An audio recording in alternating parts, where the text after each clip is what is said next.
Bienvenue à la ville de Montréal. Pour le service en français, faites le 1. For service in English, press 2. In accordance with the charter of the French language, we will be pleased to provide service in English. If you attest in good faith that you are covered by one of the following exceptions. If you are a person declared eligible to receive English education, if you are an Indigenous person, if you are a recently arrived immigrant residing in Quebec for less than 6 months, if you are calling from outside of Quebec, or if you corresponded solely in English with the City of Montreal prior to May 13th, 2021. If you attest in good faith, please press 2. Otherwise, please press 1. I must begin by asking the audience to help me get some sleep. And I'll explain why. I have been known in the past to sleep through earthquakes. But since Bill 96 first came to attention in the National Assembly, I cannot sleep because this earthquake is too severe and too great. It's not just that I'm a citizen of Canada, resident of Quebec. My passion has always been for the law. And the law has a structure. Law has a logic. The law is designed in this country to serve the individual rights of the people coast to coast. That's true in the European, Anglo-American, Canadian legal tradition and philosophy. But all of that has been largely wiped away. Let me explain to you how. And I recognize that very few people understand Bill 96. Very few people in the media understand Bill 96. Because of that, the seriousness, the importance, the earth-shaking changes are not noticed until it's too late. Your individual rights that you cherish, you may talk about them with your neighbors, friends, your children. You learn about them, you watch movies about them. Those rights are now subordinated. Individual rights when it comes to language in Quebec and identity are second-class rights. The first-class rights, most of us in this webinar, maybe all of us, do not possess. That is the right of the majority of Francophone Quebec to the collective right to their identity as expressed through language. No doubt, the majority of Francophones share a common heritage, a common history, a common socio-cultural affinity. But many of us do not seem to be part of that. The right of the collective majority supersedes any other rights. That is the first lesson written into expressly in Bill 96. Nothing you can do to argue, present, plead your individual rights in court or on a soapbox will make a difference because of the structure of Bill 96. Bill 96 renders the French language in law, not just socially, not as a courtesy or politesse in law, as the common language, the public language of Quebec, the language of discourse, of culture, of leisure, anything else in the public space. Every other language is purely a private language. Bill 96 implements this in a number of ways. Let's take today. It's a beautiful day outside. I hear it's super hot, but I've been in my office, air conditioned, working away, notably on this case. But something happened today. And you heard that when Mark Perez at the beginning played this 311 tape call with the city of Montreal. You see, you cannot speak to the government of Quebec, the agencies of the Quebec government, the non-bilingual municipalities, the school system, whatever, unless you are a historic Anglophone, to use a euphemism that the Legault government uses. What is that? You need to demonstrate that you went to English primary or secondary school in Canada. Otherwise, you cannot receive services from the government in English. Now, it's true that the government decided, Quebec government decided that in law, if you state this in good faith, if you tell the government in good faith, I went to school in English in Canada, primary, secondary school, by the way, it's not CEGEP or university, that doesn't count. They'll accept that, at least for now, until they figure out a better system by which they can get the information. But let's say you're one of those who says, look, I'm going to exaggerate. I'm just going to press that, yes, I studied in English way back when, but it's not quite accurate. In fact, it's completely false. Well, if that's discovered, you could be sanctioned. So there is something akin to a punishment if you press the wrong button or say something that is incorrect about your educational background, whenever that was. If you're a business, sole proprietorship, a large corporation, a small partnership, mom and pop,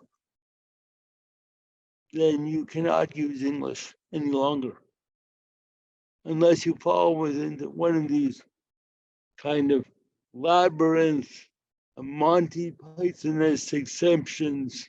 For example, the government was dealing with you as a business in English before March 2021. These are mere examples. Quotas on English CEGEPs.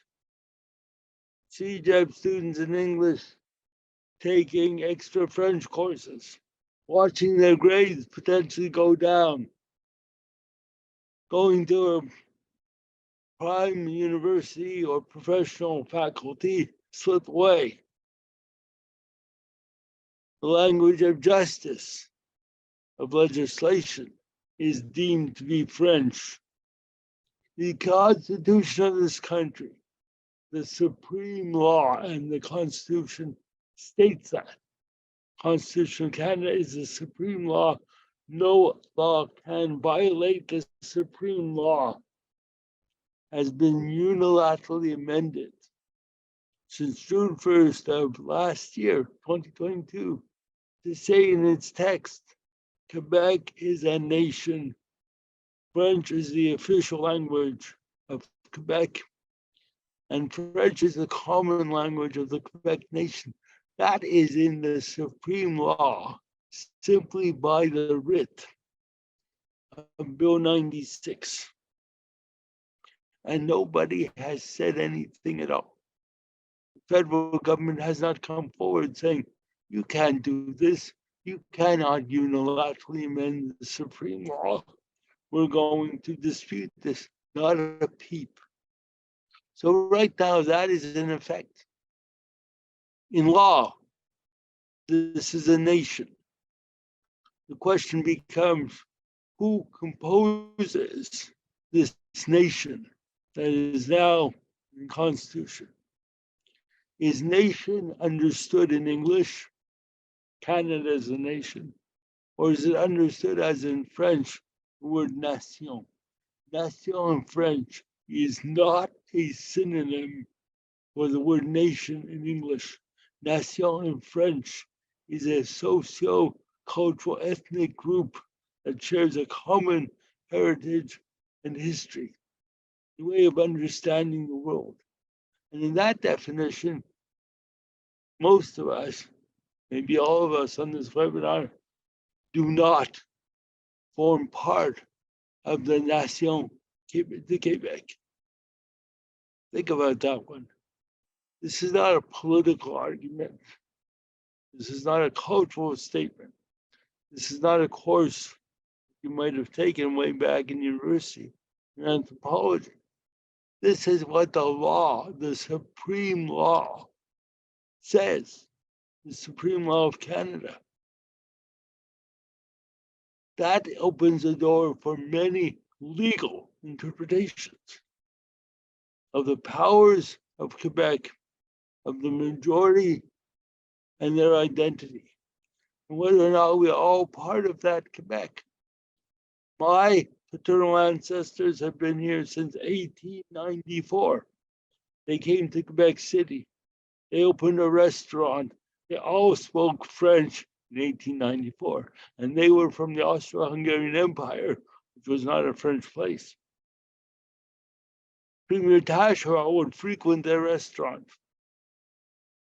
It was only in the 1920s that we moved, the Bergmans moved, at least to Montreal. Now, all the members of my family have spoken French ever since. Why am I not included? Why aren't you in law?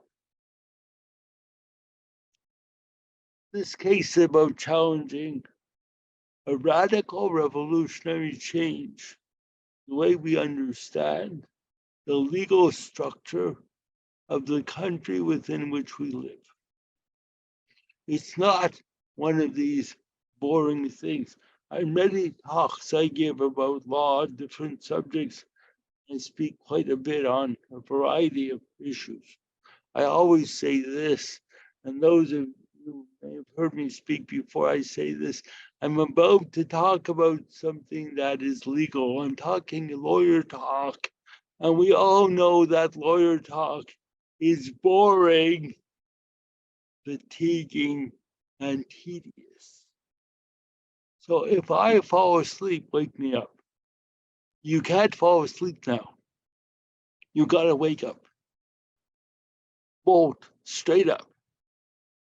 Because the seriousness of this law, Bill 96, changes so much of who we are, how we understood ourselves, what our ancestors fought for.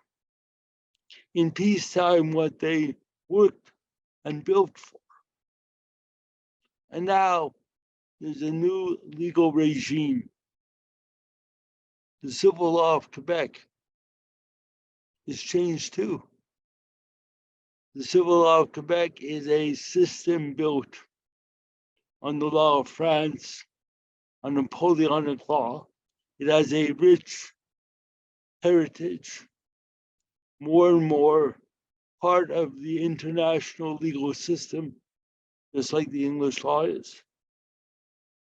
The principles of civil law, that contracts are based on consent, however that consent is expressed, whatever language that consent is given. Well, now at Bill 96, certain contracts need to be expressed in French, and the consent needs to be in French. And just because you made an agreement in English or Italian or Chinese or whatever may not be enforceable. I'm not kidding. I'm not overly dramatic. We need to wake up. This lawsuit is an act of many different individuals, not just myself, even though I'm the lawyer. I've got to plead this in court. I have to stand before a court of law, before a judge, and this will go to the Supreme Court. I need to plead the reasons why 96 is unconstitutional. But this lawsuit is about you and about people who've come together to stand up and fight back in the courts of law, in the best Canadian tradition, where we value as one of the supreme elements of our country the rule of law. So I ask you now to join together and to take a stand. Learn more about what Bill 96 is really about. And if you only have a moment, you don't want to read a lot, you don't want to fall asleep because it's tedious, fatiguing, and boring because it's law, just dial 311 to the city of Montreal. And then you will not only learn it, you're going to feel it. Welcome to a second-class world. And no matter how many times you flip on CNN, Netflix, Canadian television networks in English, you're still second class until the day comes that a court of law says, no, every one of us in law, in fact, is equal. Thank you.